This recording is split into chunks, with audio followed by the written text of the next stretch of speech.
خدمت شما. این قسمت 7 سری برنامه جیمبازی هستش. میخوایم توی این برنامه درباره یائسگی و حالا چطور میتونیم در تعویق بندازیمش، حالا راهی داره که به تعویق بندازیمش یا اینکه چطور باهاش روبرو بشیم صحبت کنیم. سلام خدمت همگی.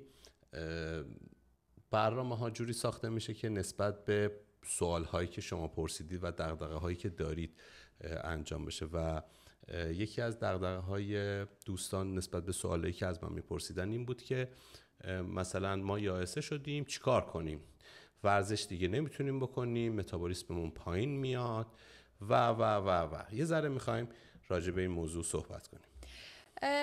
به همین شروع بگیم که یائسگی یه چیز ترسناک نیستش، یعنی یه برهه‌ای از زندگی مثلا بگیم وای خیلی بده خیلی ترسناکه نیست، یه مقطعی از زندگیه و حالا بالاخره نمیشم ازش فرار کرد، یعنی بالاخره اتفاق میفته. پس خیلی خوبه که ما بتونیم آگاهانه وارد این مرحله بشیم که کمترین آسیب روحی و بالاخره حالا هم روحی هم جسمی رو ببینیم. توی این بخش میخوایم برای شروع بگیم که اصلا کلن یائسگی مثلا تو چه سنی اتفاق میفته. این که یائسگی یه لحظه خاص نیست، یه پروسس، مثلا یه مدتی طول میکشه، از یه جایی شروع میشه و معمولا بین سن 45 تا 55 سالگی اتفاق میفته. یه زمانی هست به اسم پیش یائسگی یا پریمینوفاز که برای بعضی از آدما از سن 35 سالگی شروع میشه و این اتفاق شروعش با کاهش سطح استروژنه. هورمون غالب توی خانم ها میدونی که استروژنه، هورمون غالب توی آقایون تستوسترونه. تفاوت مرد و زن در سطوح تستوسترون و استروژن، یعنی ما هر دو هورمون رو بدنمون داریم. آقایون هم استروژن رو دارن، میتونید تو آزمایش خونتون ببینید. خانم ها هم تستوسترون رو داخل خونشون دارن، ولی سطوح تستوسترون خانم ها نسبت به آقایون بسیار پایینه، سطوح استروژن آقایون هم نسبت به خانم ها بسیار پایین هست و مرد و زن بودن انسان رو این هورمون ها هستن که تشکیل میدن و نشون میدن. حالا وقتی که سطوح تستوسترون در آقایون پایین بیاد، مردها هم یائسه میشن، فقط چون که پریود ماهانه ندارن، علائم مشخصه این نداره، بالاخره اونا هم افت تستوسترون پیدا میکنن و از اون حالت نیروی جوانی و میانسالی عبور میکنن. خانم هم همینطور، وقتی که سطوح استروژنشون پایین میاد میرن به سمت این که اون نیروی جوانیشون کاسته بشه و اون از اون تواناییشون کمتر بشه، که حالا راههایی وجود داره که یه مقدار اینا رو کنترل میکنه. و چیز جالبی که وجود داشت، بازه زمانی که مشخص شده حدوداً از 45 تا 55 سالگی، یعنی یه چیزی هولوش 10 سال. یعنی ما با یه سری کارا میتونیم 10 سال مثلا یائسگی رو عقب‌تر بندازیم. یکی از چیزهایی که خیلی توی این دوران شایع هست اینه که توی این دوران میگن که خیلی احساس گرگرفتگی داریم و فکر میکنم دلیلش هم پایین اومدن سطح استروژن بدن باشه. حالا چه راهکاری میتونیم برای کنترل این موضوع داشته باشیم؟ ببین، حدوداً ما یه سری کارها رو میتونیم انجام بدیم که کمک کنه به این کاهش به اصطلاح گرگرفتگی که وجود داره. یکی این که مصرف نوشیدنی های کافئین دار رو به حداقل برسونیم. دو این که یه ورزش منظم روزانه یا هفتگی رو تنظیم کنیم و انجام بدیم. سه، خوردن غذاهای سالم و سر ساعت و منظم و ارزش غذایی خوب استفاده کنیم توی رژیم غذاییمون. و چهار، خوردن نوشیدنی هایی که طبع سرد دارن یا حالا میوه ها و چیزهایی که طبع سرد دارن ازشون استفاده کنیم. و یه نکته دیگه که مدیریت استرس هم فکر میکنم خیلی تاثیرگذار باشه. و بخش دیگه ای که درباره یائسگی میگن این نوسانات خلق و خو هستش. زود ناراحت میشن، زود عصبی میشن، یا زود رنج میشن یه ذره این نوسانات خلق و خو توی این دوران خیلی مثلا مشهود هستش و مثلا بیشتر دارن که همون میشه به خاطر نوسانات هورمونی دیگه. دقیقاً همین که مستقیما روی دوپامین و سروتونین بدن تاثیر میذاره و خب به خاطر همینه که بالاخره این تغییرات خلق و خو و حساس بودن ها اتفاق میفته دیگه. خانوم ها عادت دارن به این، یعنی آقایون عادت دارن به تغییرات خلق و خو خانوم ها، حالا تو یائسگی به یه نوع دیگه، ولی خب کلا عادت دارن، همه خودشون هم عادت دارن. حالا شما بگو که چه راهکارهایی داری برای این خلق و خو، برای اینکه بتونیم یه ذره مثلا بهتر مدیریتش کنیم؟ خب راهکارهایی که میشه داد این هست که یکی این که خواب کافی داشته باشن. خب افراد تو این حالت نیاز دارن که بدنشون به اندازه کافی خواب داشته باشه تا ریکاوری بشه و تمرینات، حالا هم انعطاف پذیری و کششی میتونه خیلی بهشون کمک بکنه، هم هوازی، تمرینات هوازی خیلی سبک و همینطور روی فعالیت مدیتیشنی کوتاه حدود 10-15 دقیقه در روز کفایت میکنه. حالا میخوای بریم سراغ این موضوع که اصلا ببینیم آیا میشه یائسگی رو به تعویق انداخت یا نمیشه، یعنی مثلا نه هیچ دخلی ما نداریم. من میگم میشه. بله درست میشه. میخوایم بهتون یاد بدیم که میتونیم کاری کنید که یائسگی رو بین 1 تا 3 سال به تعویق بندازید. خیلی عدد بزرگیه ها. دقیقاً. حالا چطوری؟ خب این سری کارهای ساده‌ای که ما میتونیم انجام بدیم و خیلی ساده است، شاید به نظر نیاد ولی میتونه خیلی کمک کنه برای به تعویق انداختن دوران یائسگی.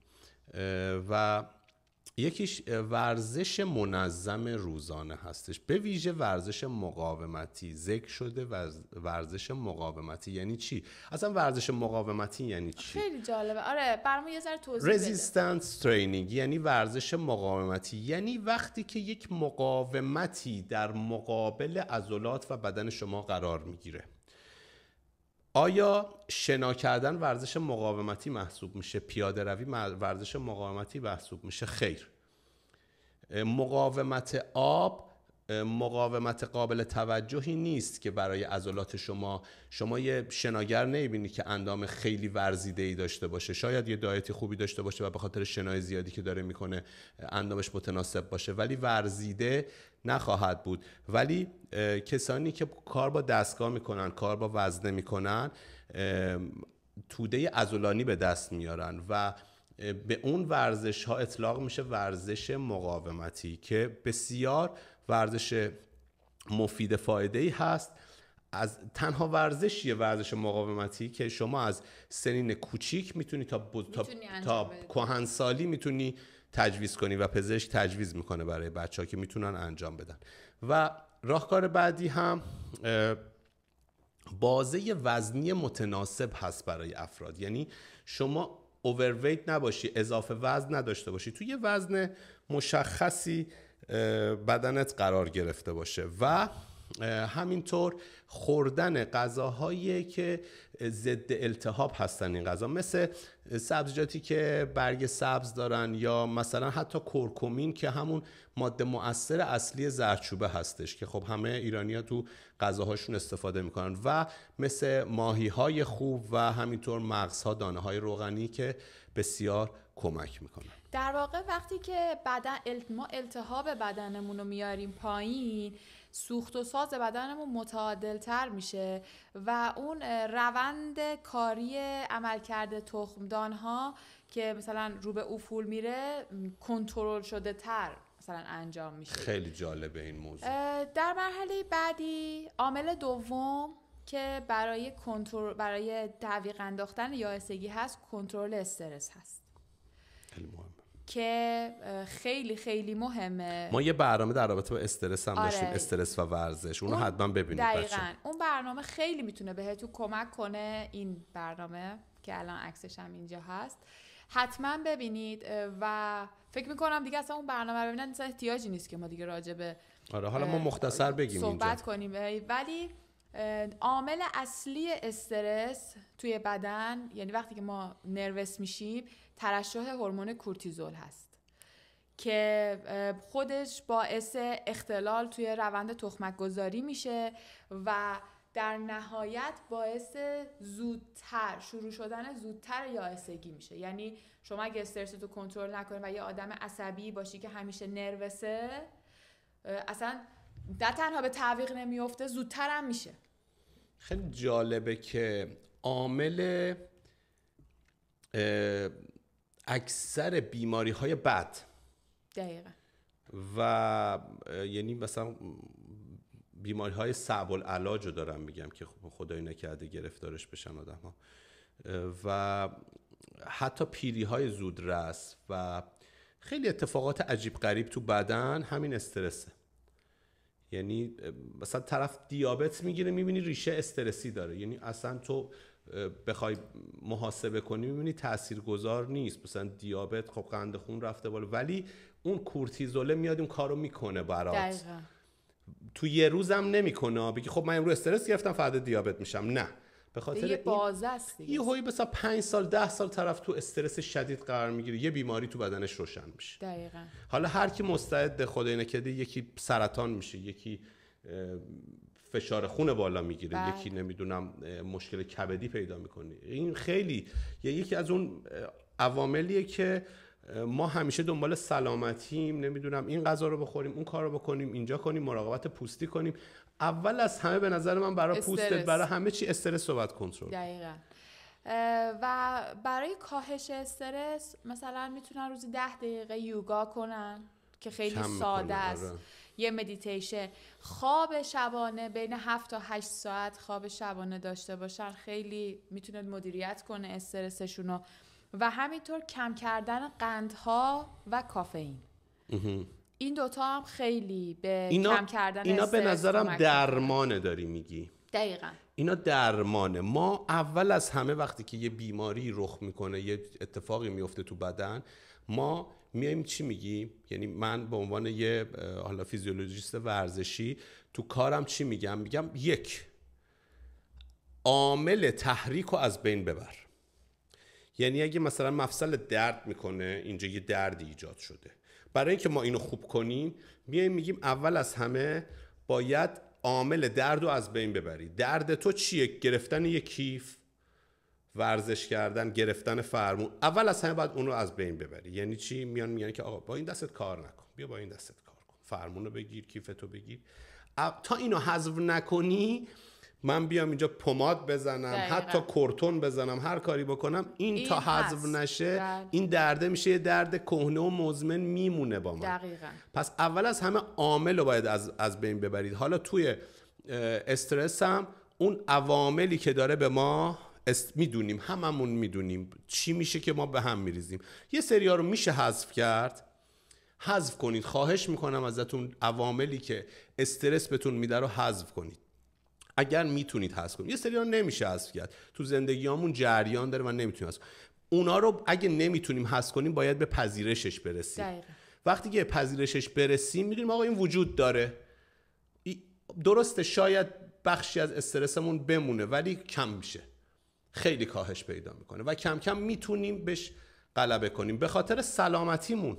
دقیقا. این خیلی مهمه. خیلی مهم. عامل سوم که برای تعویق انداختن یائسگی میتونیم ازش استفاده کنیم، استفاده کردن از غذاهایی که برای سلامت تخمدانها خیلی مهم هست، که از شواهد علمی و تحقیقاتی که انجام شده توی دانشکده‌های حالا جهانی یه لیست کوتاهی به ما داده که من با اجازه شما این چند تا ماده رو بگم. اجازه ما هم دست شماست. اختیار دارید آقا. یه چای هم بدیم ما بخوریم. باز دوباره ببینید تو هر برنامه ما این داستان یکی میدم بعد یکی بگیرم دیگه. توت ها و آنتی اکسیدان ها، ماهی های چرب مثل سالمون، مواد غذایی که دارای فیبر بالایی هستن، ویتامین های به خصوص B6 و B12، ویتامین دی و غذاهای فیتواستروژن دار مثل سویا و دانه کتان. ببین فیتواستروژن ها کمک میکنن که سطوح استروژن تو بدن ما بالا بمونه. خب قطعا این میتونه خیلی کمکمون بکنه. حالا مثل همون مواد غذایی که گفتی میتونه اینا کاری بکنه که سطوح استروژن تو بدن ما بالاتر باشه. خب و بهبود عملکرد خواهیم داشت قطعا.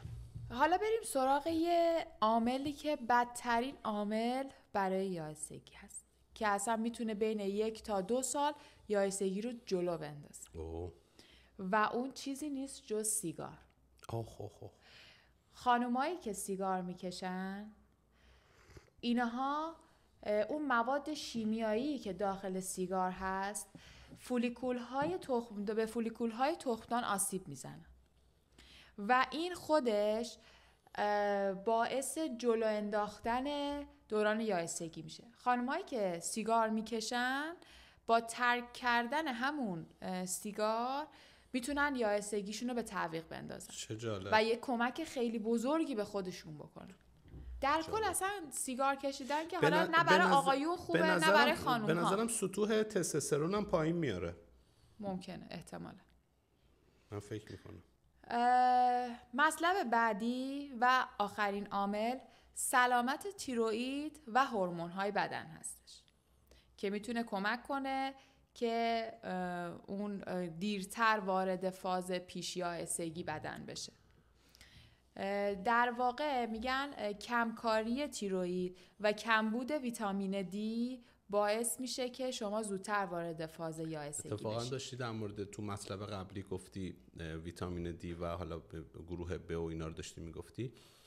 اکثر مردم ایران، حالا تو دنیا هم همینطورا، فقط بس به ایران نیست، ولی خب ما چون در مورد ایران داریم صحبت میکنیم، اکثر افراد تو ایران کمبود ویتامین دی دارن. اینو تحقیقات گفته. و خب حالا اگه دیده باشیم محصولات غذایی هم رفتن به این سمت، حالا یه جورایی دارن حالا ما نمیگیم سوء استفاده، ولی دارن از این بازار استفاده میکنن که بگن آقا ما مثلا شیرمون ویتامین دی داره یا روغنمون مثلا روغن بخور که ویتامین دی بگیری. خب این واقعا این داره سوء استفاده میکنه. ولی خب ما با مصرف روزانه قرص ویتامین مثلا ویتامین دی حالا 1000 تا 3000 میشه مصرف که نسبت به سن و جنس و بالاخره تجویز پزشک و همینطور حتما آزمایش باید داده بشن. چون ویتامین دی، ویتامین ها بچه‌ها بدونید ویتامین هایی که محلول در روغن هستن رو نمیتونیم همینجوری استفاده کنیم چون تو بدن مسمومیت ایجاد میکنن. ویتامین هایی که محلول در آب هستن مثل گروه B و C اینا رو میشه حالا مثلا یه موقع هم بیشتر مصرف کنی دفع میشه که خب خوب نیست بیشتر استفاده کردنش، به کلیت فشار میاره. ولی ویتامین D و ویتامین های محلول در روغن مثل E و D باید حتما با آزمایش انجام بشه و مصرف روزانه. من توصیه‌ام اینم هست که از تزریق مثلا آمپول 50,000 دوری کنید مگر اینکه خیلی افت داشته باشید و یه بار این کارو بکنید که سطوحش بالا بیاد. سعی کنید روزانه مصرف کنید یا هفتگی مصرف کنید، خیلی بهتر است. در نتیجه این بخش، یعنی در نتیجه صحبت‌هایی که درباره یائسگی به تعویق انداختن یائسگی کردیم به این نتیجه رسیدیم که بالاخره این اتفاقیه که برای همه بانوان عزیز میفته. بله. ولی خب ما میتونیم با یه سری راهکارها یکی 2 سال اینو به تعویق بندازیم و به نظر من چیز ترسناکی نیست. ببینید ما با ورزش کردن، صحبت ورزش مقاومتی کردیم، رزیستنس ترینینگ. ورزش مقاومتی چی کار میکنه؟ 3 تا کمک بزرگ به ما میکنه که ما همه میخوایمش. 1 تعادل هورمونی، یعنی سطوح هورمون ما رو بالا نگه میداره. سطوح هورمونی که وقتی که ما به میان سالی میرسیم شروع میکنه به افت کردن. 2 نگه داشتن توده عضلانی که هممون لازم داریم برای اینکه پوستمون قشنگ‌تر باشه، بدنمون ورزیده‌تر باشه، بتونیم کارامون رو بکنیم، قدرت داشته باشیم. توده عضلانیمون رو لازم داریم و اونو حفظ میکنه. و 3 خیلی مهمه، تراکم استخوانه که باز تراکم استخوان وقتی که رو به پیری میری و رو به میان سالی میریم افت میکنه تراکم. این 3 تا رو به ما میده. خب چرا نکنیم؟ ما یا اسم بشیم ستاره داشته باشیم انگار نشدیم، یعنی اون قدرت و توانه رو داریم و باش میریم جلو. اعتماد به نفس بیشتر. بله. و شاید دیده باشید آدمایی که سن بالایی دارن، من نمیخوام کلمه پیر رو استفاده کنم چون این اصلا کلمه درستی نیست. دقیقاً. سن بالایی داره ولی کاملا شاداب، سر حالش خوبه، یه بدن حالا ورزیده‌ای هم داره در نسبت به سن خودش، نه نسبت به یه قهرمان مثلا المپیا. دقیقاً. باید هر کسی نسبت به سن خودش، نسبت به افراد بازه سنی خودش خیلی ورزیده است. اون میبینید تو اون جامعه خودش خیلی اعتماد به نفسش بالاست. دقیقاً. حالش خوبه. خب همین رو ما میخوایم دیگه. پس در نتیجه یه بدنی که ورزشکار باشه، یعنی یک بدن ورزشکار که یک تغذیه سالم داره و بدون استرس و از همه مهمتر دخانیات و سیگار و اینا مصرف نمیکنه، بدنیه که وارد فاز یائسگی دیرتر از بقیه بدنها میشه. و اینو همیشه در نظر داشته باشید که میتونید این تقلب رو به بدن خودتون برسونید. حالا بریم با هم دیگه یه اسلاید خیلی کوتاه ببینیم درباره اینکه در کلیت وقتی که ما یائسه میشیم چه اتفاقی برای هورمون‌های بدنمون میفته. بریم ببینیم. چه اتفاقی برای هورمون‌های ما در یائسگی میفته؟ سقوط استروژن. استروژن از اواخر دهه 30 به تدریج کم میشه. در دوره پیش یائسگی افت شدیدی پیدا میکنه و این کاهش باعث گرگرفتگی، نوسان خلقی، چربی دور شکم، خشکی واژن و بیخوابی میشه. افت پروژسترون. اولی هورمونی که افتش شروع میشه پروژسترونه. دلیل بی‌نظمی پریود، اضطراب و خواب سبک و حساسیت عصبی همین افت پروژسترونه. کاهش پروژسترون برابر با کاهش هورمون آرامش بخش. افزایش FSH یعنی هورمون تحریک کننده فولیکول. وقتی استروژن پایین میاد FSH بالا میره. وقتی که سطح بالای FSH در بدن فعال میشه تخمدان‌ها بیشتر تحریک میشن. آزمایش FSH بالا یکی از نشانه‌های ورود به یائسگیه. تغییرات تستوسترون زنانه. تستوسترون هم کم میشه. در نتیجه کاهش انرژی، کاهش قدرت عضلانی و کاهش میل جنسی. اما تمرین قدرتی و پروتئین کافی کمک میکنه که این اثرات کمتر بشن. تغییرات نوروترانسمیترها. افت استروژن روی سروتونین و دوپامین اثر میذاره. در نتیجه استرس، حساسیت، اشک‌ریزی، اضطراب بیشتر میشه. مراقبت از خواب به علاوه یه ورزش خوب برابر میشه با تنظیم دوباره این سیستم. یائسگی یعنی یک ریست هورمونی، نه بیماری. اگه بدن رو بشناسیم مدیریت کردنش ساده تر از چیزیه که فکر میکنیم. خیلی ممنون که تا اینجای برنامه همراه ما بودید. امیدوارم از ویدیو لذت برده باشید و مطالب خوب و آموزنده‌ای رو شنیده باشید و استفاده کنید. حتما پیج ما رو سابسکرایب کنید، برای دوستاتون بفرستید و لایک و کامنت فراموش نشه. هر سوالی که راجع به مبحث یائسگی دارید از ما بپرسید توی کامنت ها، بهتون جواب میدیم. و همینطور اگر موضوعی هست که میخواید راجبش ما براتون برنامه سازی کنیم برامون حتما توی کامنت ها بنویسید. موضوع بعدی درباره خواب بد و بیدار موندن تا نصف شبه. و یه بعضیا میگن که علاوه بر اون حالا اون گرگرفتگی و اون مشکلات خلق و خو، خوابشون هم تحت تاثیر قرار داده این مثلا دوران یائسگی و مثلا خب نصف شب بیدار میشن یا مثلا نمیتونن بخوابن. حالا شما مثلا یه سری راهکار به ما بگو که چیکار کنیم که بتونیم راحت‌تر این موضوع رو انجام بدیم. خب اولین نکته این که ما وقتی که میخوایم نزدیک به خواب بشیم، یعنی چند ساعت مونده، منظورم این هست نه لحظه خواب، سعی کنیم نور محیطمون رو کم کنیم. کم کردن نور محیط کمک میکنه که بدن ما آماده خواب بشه.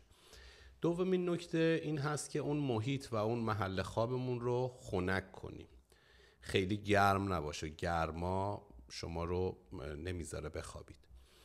و نکته بعدی یه روتین خیلی کوتاه، حرکات‌های کششی خیلی ملایم میتونیم داشته باشیم که کمک کنه که خواب بهتری رو تجربه بکنیم. و همینطور از بعد از ظهر تقریبا از حالا میگن 6 ساعت ولی من میگم مثلا از 8 ساعت یا بیشتر حتی قبل از خوابتون مصرف نوشیدنی های کافئین دار رو محدود کنید. این کارها کمک میکنه که خواب بهتر و آرامتری رو تجربه کنید. یکی دیگه از مشکلاتی که یعنی مشکل که نه، یکی دیگه از اتفاقایی که توی دوره یائسگی میفته رفتن به سمت پوکی و استخوان هست و شروع شدن درد مفاصل. بالاخره عاملش میشه همون کاهش استروژن.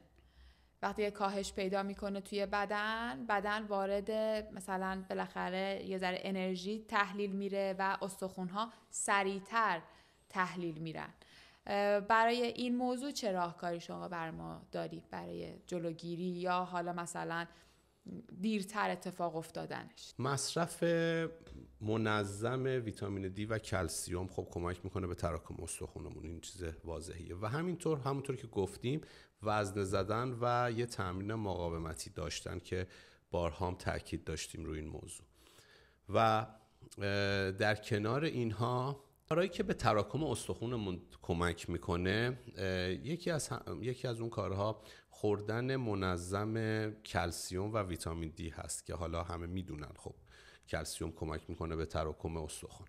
و همونطور که گفتیم ورزش کردن و تمرین مقاومتی خیلی کمک میکنه به ما که تراکم استخوان خوبی داشته باشیم. و همینطور و مطلب مهم کم تحرکی، یعنی تراکم استخوان بحث بسیار مهم هست که وقتی که سن بالا میره تازه نمود پیدا میکنه و اثراتش نشون داده میشه. و مصرف منظم ویتامین دی و کلسیم بسیار کمک میکنه به تراکم استخوانمون. همینطور ورزش مقاومتی که خب گفتیم بسیار میتونه تراکم استخوان به ما بده. و نکته دیگه این که پرهیز از کم تحرکی، ما همین که یه تحرک روزانه داشته باشیم، یه خورده فعالیت داشته باشیم، این خودش کمک میکنه که ما از اون پوکی استخوان دورتر بشیم. ولی ببین باور کن خانوما نمیدونن که تمرین مقاومتی براشون چقدر خوبه. یعنی اگر بدونن واقعا چقدر میتونه کمکشون کنه، حالا نه تنها برای همین دوران یائسگی، برای برای تراکم استخوان، برای عضلاتشون چقدر مهمه، به خدا یک روزم رها نمیکنه. به خدا خانوم ها و آقایون. حالا ما چون الان داریم برنامه رو برای سخن برای خانوم عزیز، ولی خب آقایون ببینن این برنامه رو براشون خوبه، به خاطر اینکه متوجه بشن که چه فعل و انفعالاتی داخل بدن خانوم ها اتفاق میفته.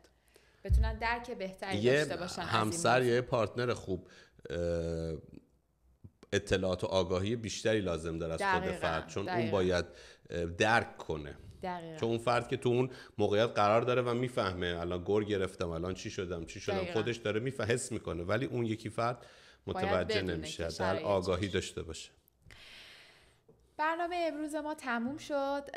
ما خواستیم توی این برنامه بهتون بگیم که یائسگی پایان یک جریان نیست، شروع یک جریان جدید هست و شروع یک مرحله جدید قشنگ توی زندگیتون هست.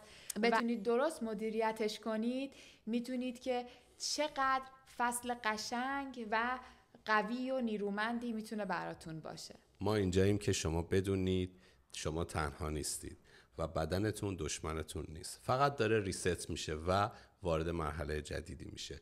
بفهمیمش، درکش کنیم و با ورزش بهترین مسیر رو قدم بزنیم. سوالاتون رو برای ما کامنت کنید و ممنون که تا آخر برنامه همراه ما بودید. خیلی متشکرم. خدایا رو نگهدارتون. خداحافظ.